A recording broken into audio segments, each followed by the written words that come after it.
Molt bon dia. Si els sembla, començo amb l'explicació dels diferents acords de govern aprovats avui.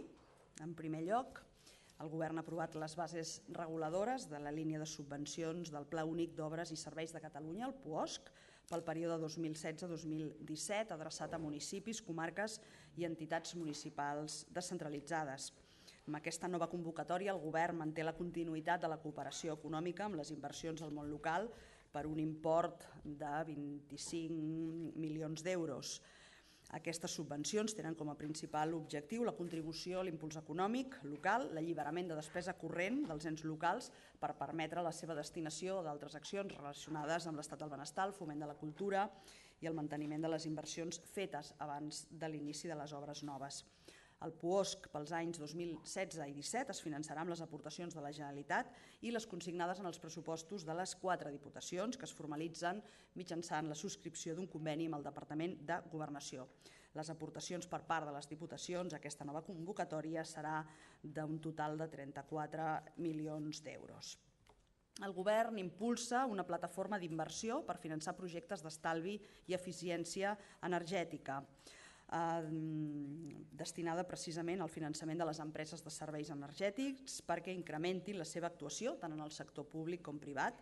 Aquest instrument està ideat pels departaments de Vicepresidència, Economia i Hisenda i d'Empresa i Coneixement i s'emmarca dins les accions de finançament que impulsa la Unió Europea, especialment a través del Pla Juncker. La Generalitat, a través de l'ICAEN, aportarà 8,3 milions d'euros a la plataforma que pretén aixecar-ne 340 per finançar inversions directament relacionades amb la transició cap a un model energètic més sostenible. L'objectiu d'aquesta plataforma serà impulsar inversions en mesures d'estalvi i eficiència energètica en petites instal·lacions d'energies renovables mitjançant les empreses de serveis energètics, facilitarà l'accés al finançament per iniciar aquests projectes i també aquest instrument permetrà agrupar diferents projectes per donar-los volum, fet que facilitarà l'avaluació de riscos per part del sector financer. Aquests 8,3 milions que l'ICAEN aportarà a la plataforma procedeixen de desinversions que ha fet l'organisme, principalment en plantes de cogeneració, les quals participava des dels anys 90, i es pretén salvar la barrera que suposa l'accés al finançament pel desenvolupament d'aquest important mercat. S'està ara en converses amb les 4 diputacions per tal de valorar la seva possible participació en la plataforma d'inversió, sigui mitjançant aportant recursos, com ho fa el Govern de la Generalitat, o sigui amb la col·laboració tècnica en la definició de l'instrument per garantir que també dona resposta a les necessitats dels ens locals. El Govern prorroga el programa d'escola inclusiva i d'atenció a la diversitat del curs vinent, permetrà el manteniment de 360 llocs de treball no docent de suport als centres i suposa una millora en l'atenció educativa als alumnes que tenen necessitats específiques de suport educatiu i, per tant, un impuls a l'escola inclusiva i de qualitat. Permetrà, en definitiva, la contractació dels recursos humans necessaris per adequar-los a les noves necessitats de l'alumnat en centres educatius de cara al curs vinent.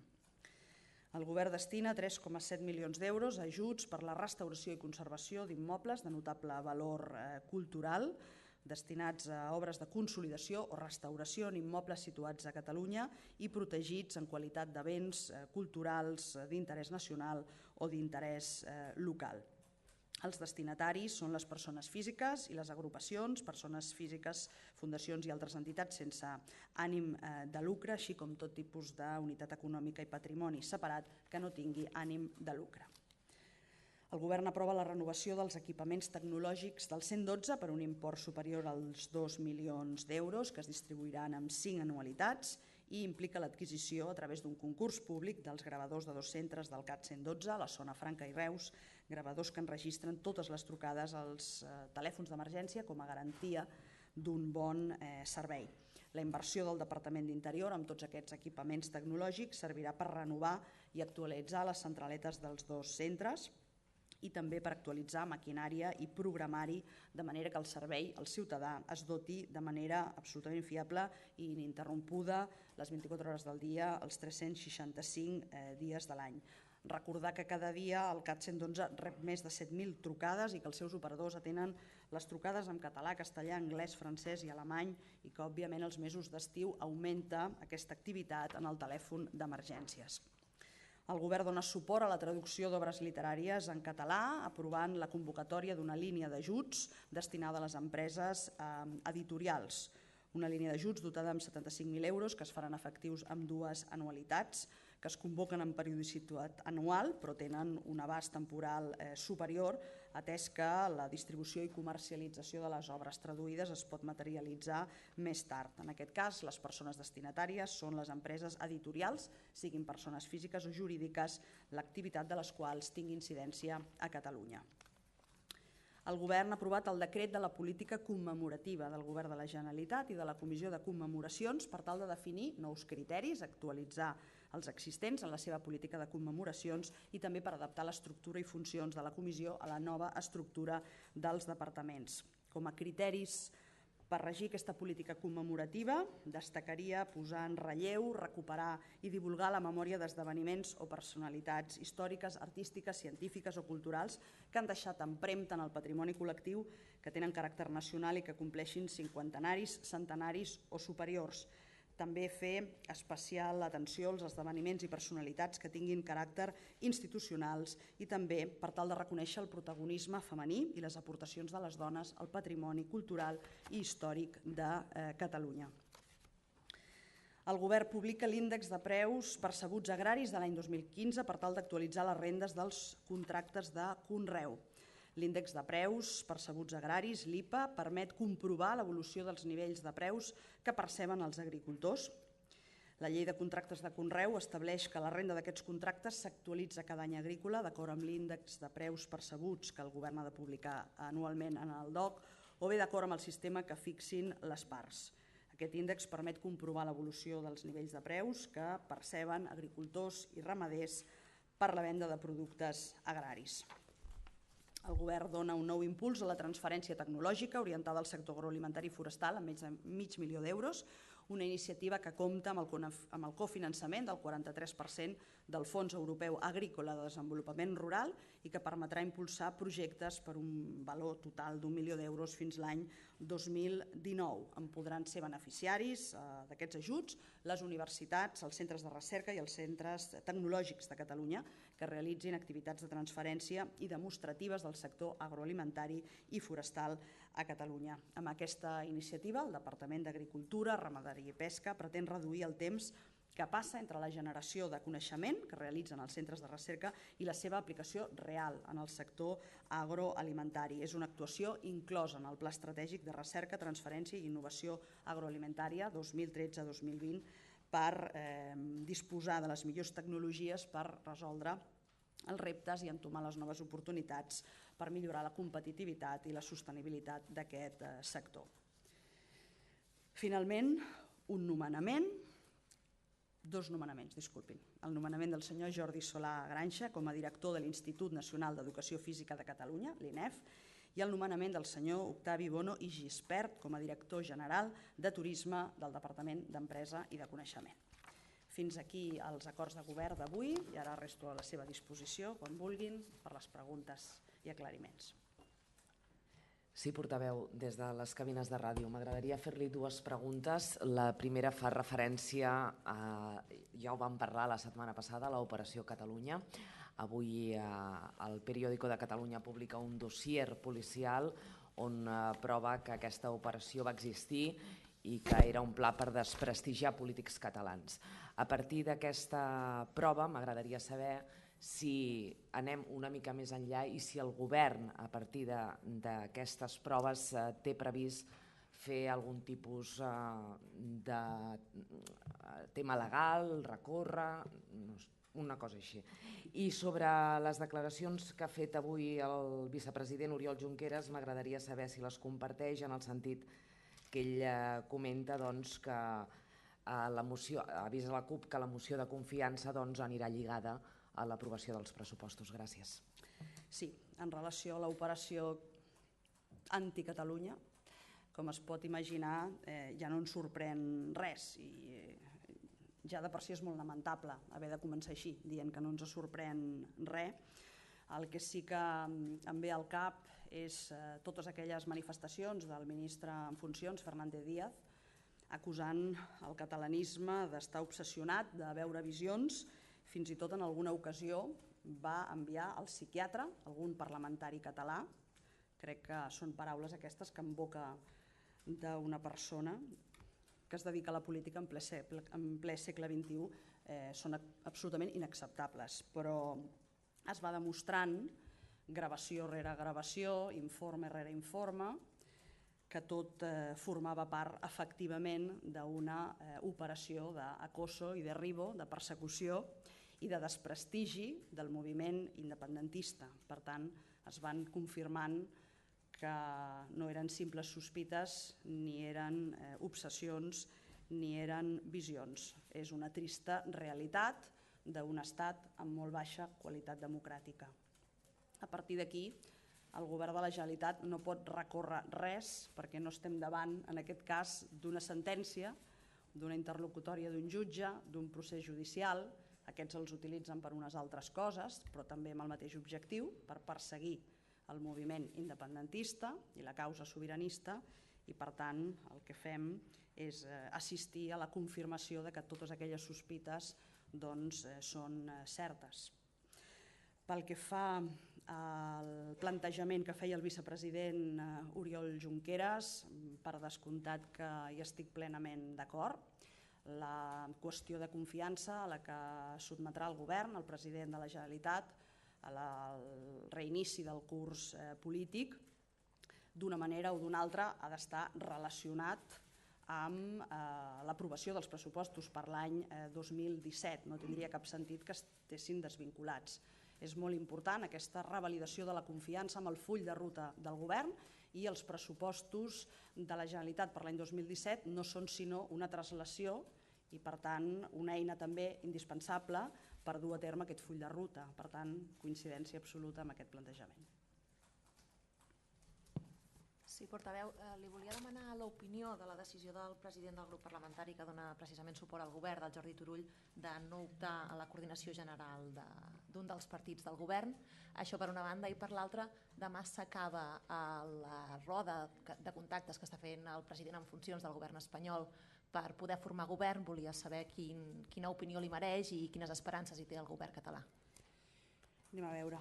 En relació a la primera de les qüestions, el senyor Jordi Turull és el president del grup parlamentari de Junts pel Sí, que és el grup parlamentari que dona suport al govern, però estem parlant d'una qüestió estrictament referida a una formació política i, per tant, per correcció institucional, amb una roda de premsa en la que explico els acords de govern i estic a la seva disposició per valorar-los, no em sembla adequat entrar en valoracions estrictament de partits. Ho he dit en altres ocasions, represento un govern de diferents sensibilitats i formacions polítiques, per tant, em sembla que això ara i aquí no pertoca, ja ho comprendran segur. Per altra banda, i en relació a la ronda de contactes, més enllà d'aquestes converses i d'algunes declaracions que s'han fet sortint d'aquesta ronda de contactes, poca cosa com a govern podem manifestar. Ens sembla que és imprescindible que hi hagi una voluntat d'acord i d'acord per la governabilitat de l'estat espanyol. Ens semblaria terrible que per tercera vegada això no fos possible i, per tant, que l'Estat, el país, es veiés abocat a unes terceres eleccions. Bàsicament perquè són molts i molts els problemes quotidians del conjunt de ciutadans, de les institucions, i són ja molts i molts mesos que el govern de l'Estat està en funcions, i estar en funcions, en aquest cas, vol dir estar inactiu, vol dir estar en paràlisi, vol dir no prendre decisions, i per tant això té un cost, el té totalment pel conjunt de ciutadans i ciutadanes. I a partir d'aquí el que no podem és valorar tampoc aquesta ronda de contactes ni les declaracions que fan els diferents partits. Veurem com acaba tot això, veurem on queden determinats plantejaments inicials i veurem també els plantejaments legítims que s'han fet des de Catalunya, quina receptivitat obtenen per part del president en funcions i d'altres formacions polítiques que poden tenir un pes destacat a l'hora de formar govern.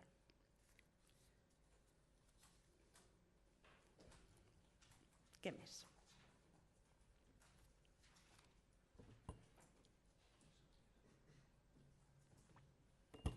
Sí, endavant.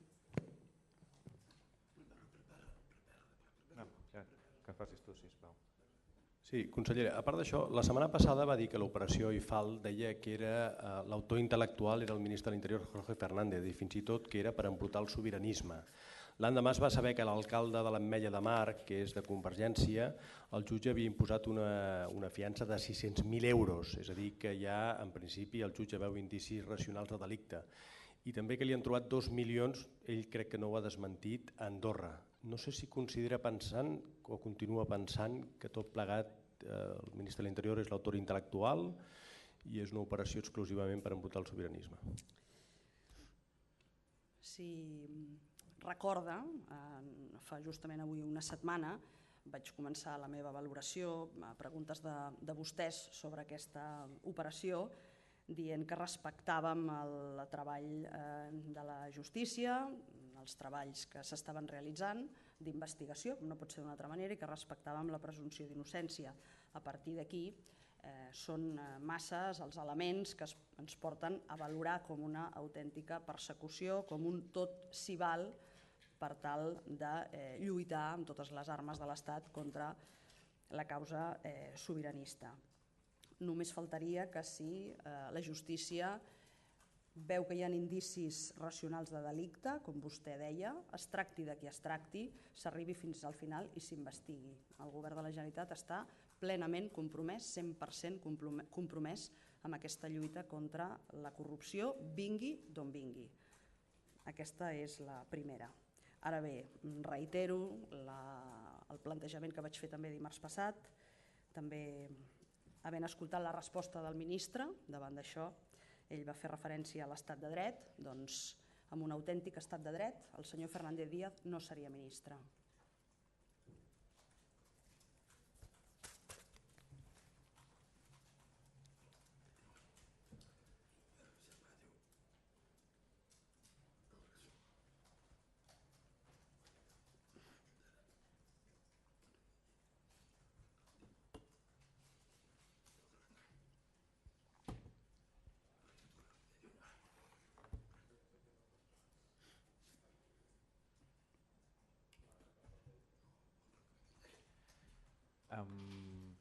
En primer lloc, si creu que la polèmica suscitada pel nou nom de Convergència denota en certa manera com si l'ús del terme demòcrata fos exclusiu del grup escindit d'Unió i si no creu que s'està fent un gramassa en relació a aquest tema. I també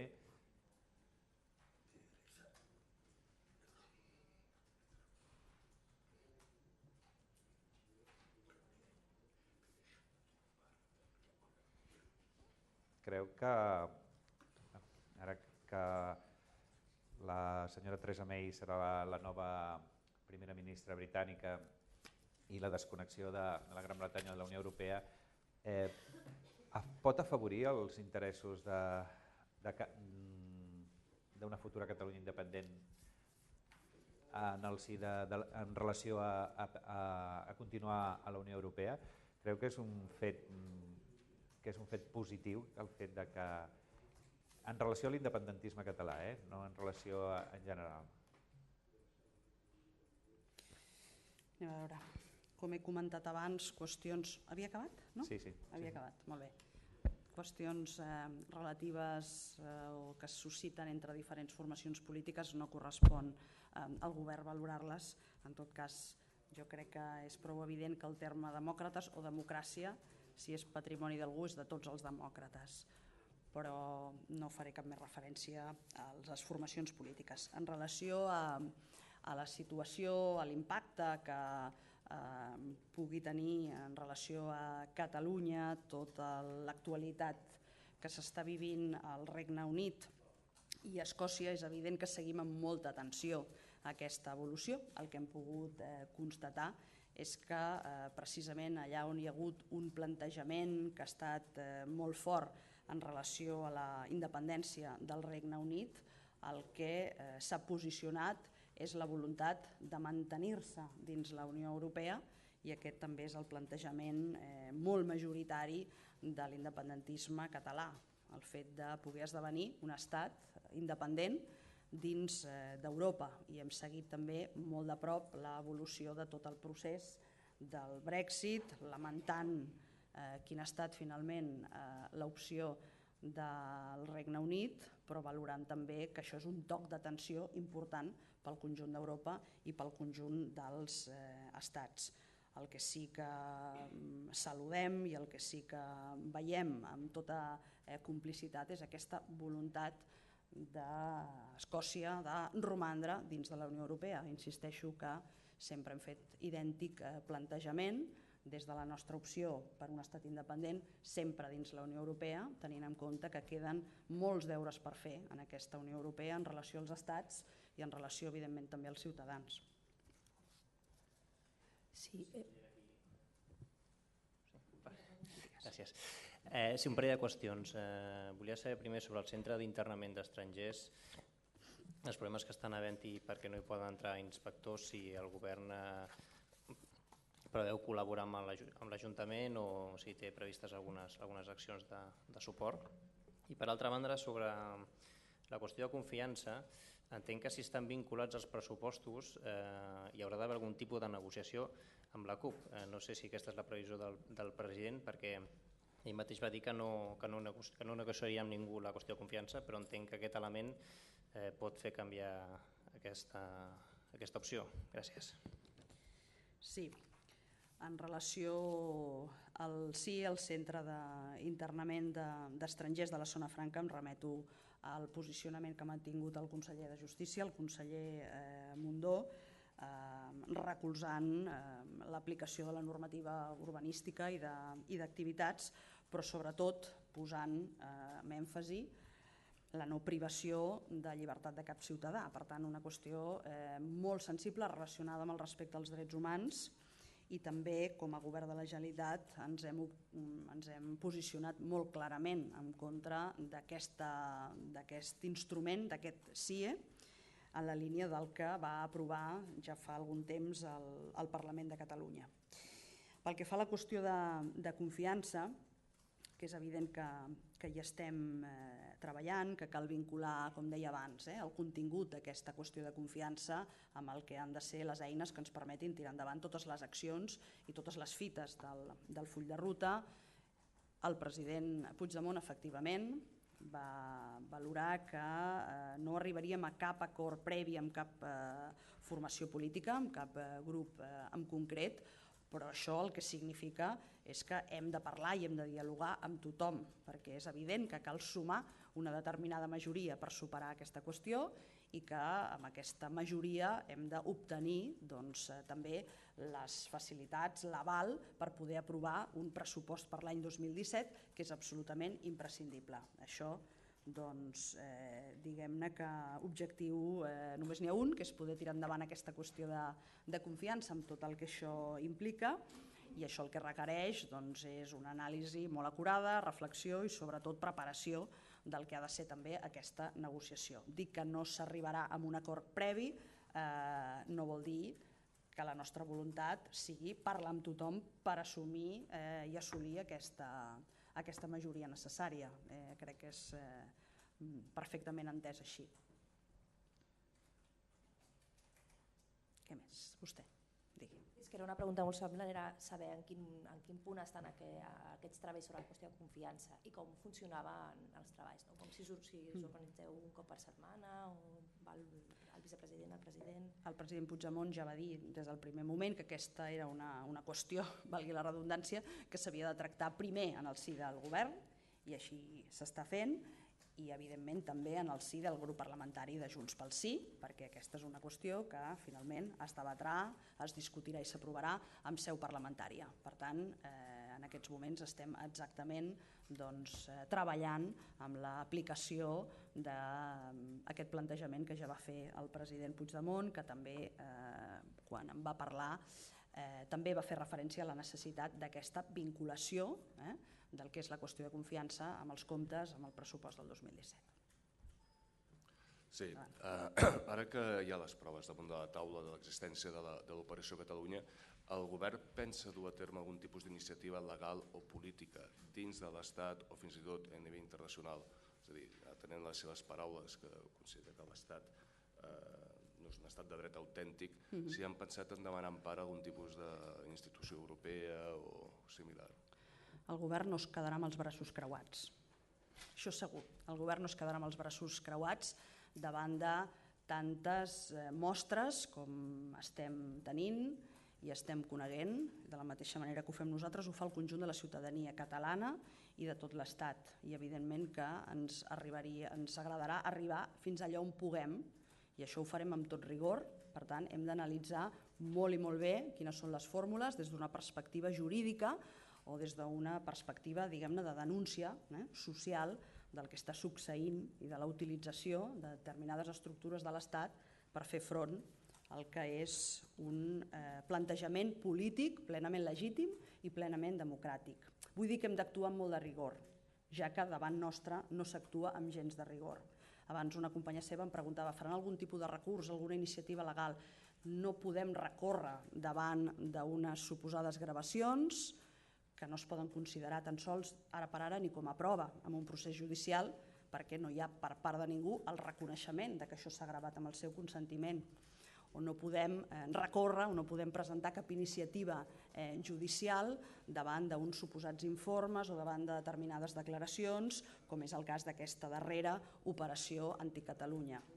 Tenim la certesa íntima de que les coses han anat per aquí, però treballem i treballarem per poder aconseguir algun tipus d'element probatori que ens permeti articular una defensa dels interessos de Catalunya, del sobiranisme, del full de ruta, del govern de la Generalitat i de totes aquelles persones que injustament es veuen atacades o es veuen embrutades en la seva honorabilitat, com està passant malauradament a Catalunya des de ja fa alguns anys.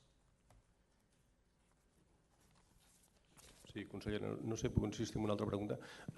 Si tanquem el CIE, com ho fem per expulsar un immigrant sense papers que el jutge ha decidit expulsar-lo? Perquè, com vostè sap, no és una decisió administrativa, és una decisió judicial present totes les garanties. Em remeto, en aquest cas, a una resolució que va aprovar el Parlament de Catalunya, en aquest cas ja he trobat la data, el juliol del 2015, on definia el CIE com una anomalia jurídica pròpia d'uns altres temps, i feia referència als atemptats que s'hi podien produir contra drets fonamentals i, per tant, la necessitat de construir alternatives davant d'un centre d'aquestes característiques. Una iniciativa que instava l'Estat, que és qui té aquesta competència, ara per ara, per tancar aquests centres d'internament en els quals se'ls ha de conferir un caràcter excepcional d'internament d'aquestes persones quan fracassin altres opcions de cara a aquestes persones que puguin estar en una situació d'irregularitat sobrevinguda. Em refereixo, per exemple, a la presentació davant de l'autoritat en els terminis que s'estableixin, l'entrega de documentació o fins i tot l'obligació de residir en un lloc determinat o el règim de llibertat vigilada. Estem parlant de persones que no han comès cap delicte, per tant que no hi ha una resolució judicial prèvia, sinó que es troben en situació irregular per altres motius, i això no forma part de cap política migratòria, no estem parlant d'això. Per tant, correspon en aquest cas al govern de l'Estat, en ús i exercici de les seves competències, articular altres mecanismes que no passin per un centre d'internament que ha estat considerat de manera majoritària pel Parlament de Catalunya, però també per a institucions i per a experts que no poden funcionar d'aquesta manera com han estat funcionant fins ara. Sí, però consellera, és que no m'ha contestat. La resolució del Parlament vostè la coneix i jo també. Li tornaré a fer la pregunta. Si tanquem el CIE, com fem per expulsar un immigrant sense papers al qual el jutge ha decidit expulsar-lo? En el ben entès que, a més, molts són multireincidents. Quan vostè em parla d'alternatives, digui'm-en una. Què fem? Anem a buscar a casa seva i li diem si vol marxar cap al seu país? Hi ha tot un seguit de mesures cautelars, administratives, que no són definitives, com és un procediment d'expulsió d'aquestes característiques. Insisteixo que estem parlant de persones que no han comès cap delicte i, per tant, el tractament no es pot fer d'aquesta manera. En tot cas, crec que no hem de fer ara aquí un debat sobre els CIEs i sobre les mesures o mecanismes alternatius que sí que li he citat i li recordo, li he parlat d'aquesta presentació periòdica davant de l'autoritat, de l'entrega de documentació o del règim de llibertat vigilada. Alguna pregunta més? Endavant. Jo li volia preguntar per una cosa que encara queden molts dies, però que en canvi està planant en la política i se n'està parlant molt, que és l'11 de setembre. Sé que queden molts dies i sé que potser el protagonisme no és del govern, no ha de ser per part del govern d'organitzar els actes i què pot ser aquest 11 de setembre. Recordo d'un parell de qüestions. L'últim 11 de setembre, des del govern es va dir que seria l'11 de setembre últim d'una comunitat autònoma. Es va donar suport a totes les activitats que en aquell moment va organitzar l'Assemblea Nacional de Catalunya i per tant m'agradaria saber quin és ara en aquests moments o en quines bases estan treballant o s'està treballant per organitzar aquest 11 de setembre, conscient que queden molts dies. Gràcies. Bé, per part del govern i amb una connotació clarament institucional i de celebració de la Diada Nacional de Catalunya estem treballant com cada any de manera coordinada amb el Parlament de Catalunya, però amb un acte propi, institucional, i insisteixo, de cara al vespre del 10 de setembre. Aquest acte que s'està preparant serà presentat de manera formal, com s'ha fet en els darrers anys, més endavant, perquè encara estem ultimant detalls del contingut, del missatge, diguem-ne, de l'acte al que estic fent referència. Altra cosa és que el govern i els membres del govern participin o donin suport a tot un seguit d'altres iniciatives des del punt de vista ciutadà o de la societat civil, com els que hem pogut compartir de manera molt massiva, a més, en els darrers anys, com vostè mencionava, organitzats per l'Assemblea Nacional i per Òmnium Cultural. Aquesta és la informació que els puc donar en aquest moment, entre altres coses perquè el que seria, diguem-ne, la concreció d'aquest acte o d'aquests actes no està encara tancada i, per descomptat, no hem pres encara cap decisió sobre la participació en actes d'aquestes característiques, però que organitzen altres organitzacions o altres institucions. Però en tot cas esperen un acte massiu com hi ha hagut en els últims 5 anys a Catalunya? Això correspon, la decisió correspon a les entitats que organitzen aquests actes. És evident que en els darrers anys ens hem acostumat a viure l'11 de setembre amb molta força reivindicativa i tots recordem les imatges dels darrers anys que han donat la volta al món, però és evident que la decisió i l'organització d'una dinàmica, a més, i d'una infraestructura tan complexa com aquesta, doncs no ens correspon a nosaltres. Insisteixo, el Govern de Catalunya organitzarà un acte institucional digne de reivindicació nacional, com cada any, i els detalls els hi donarem el més aviat possible. Ja veig que hi ha molt interès, doncs ho farem per dir-los el més aviat possible. Què més?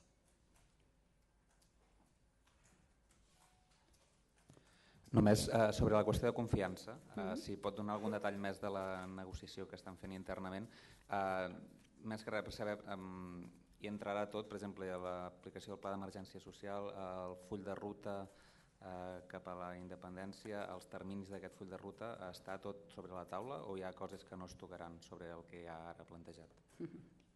Són dues maneres de preguntar-m'ho, una més genèrica i una més concreta. No, ho sento molt, però no puc donar més detalls. Aquesta és una qüestió amb la que ja estem treballant. Com es pot imaginar, intensament, com deia abans, l'objectiu és molt clar i l'objectiu només és un, que és el de passar, tirar endavant i guanyar aquesta qüestió de confiança per poder reforçar el full de ruta d'aquest govern, posant sobre la taula tot un seguit de qüestions que s'aniran analitzant, però que el que ens han de donar és més força i més instruments, i això ho relacionaria amb els pressupostos, com hem comentat abans, per poder tirar endavant aquest full de ruta. Altra cosa és que, evidentment, el govern continua treballant, continua aplicant les polítiques incloses en el pla de govern, això inclou el pla de xoc social, això inclou totes aquelles resolucions del ple d'emergència social que és possible tirar endavant amb la pròrroga pressupostària, perquè el que no podem oblidar és que estem en una situació de pròrroga pressupostària. mai vam amagar que el conjunt de mesures incloses en el pla de xoc o de resolucions aprovades en el ple d'emergència social n'hi havia unes determinades que es podien tirar endavant i desenvolupar amb tota normalitat amb pròrroga pressupostària. D'altres requerien necessàriament, sí o sí, partides pressupostàries noves, per tant, l'aprovació d'uns comptes d'un pressupost, cosa que, com saben, no ha estat possible. Però li asseguro que amb tot allò compromès i una mica més enllà, però que té una incidència directa sobre les necessitats de les persones, sobre els pilars de l'estat del benestar, i estem treballant de manera intensa. Avui, sense anar més lluny, hem explicat l'acord de pròrroga sobre els recursos humans necessaris per a les polítiques de l'escola inclusiva.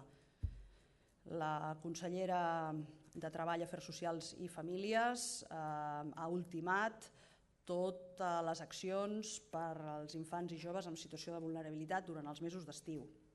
Això s'ha pogut fer amb l'esforç, amb els recursos propis del departament, perquè era una qüestió que no podia esperar en els pressupostos. I li podria citar altres exemples que tenen a veure amb les beques menjador, que tenen a veure amb accions, per exemple, del Departament de Salut o amb les polítiques d'habitatge, per citar, com dic, alguns exemples. En aquests aspectes treballem en plena normalitat.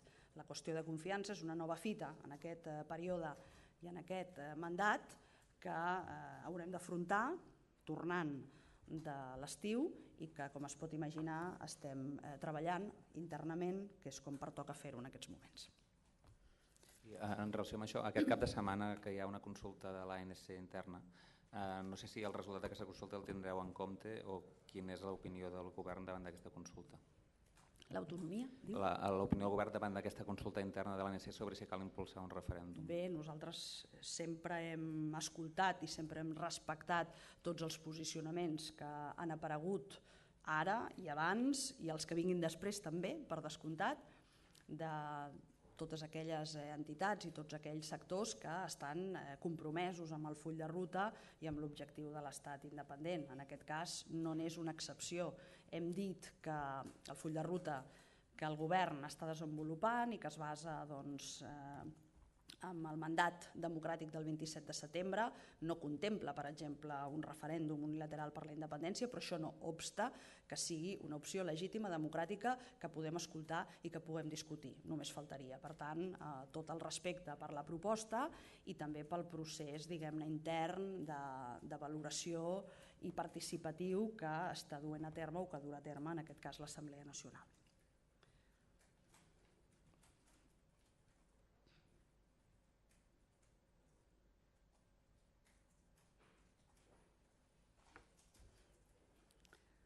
Hi ha alguna qüestió més en català, si n'hi ha alguna en castellà doncs també la fem.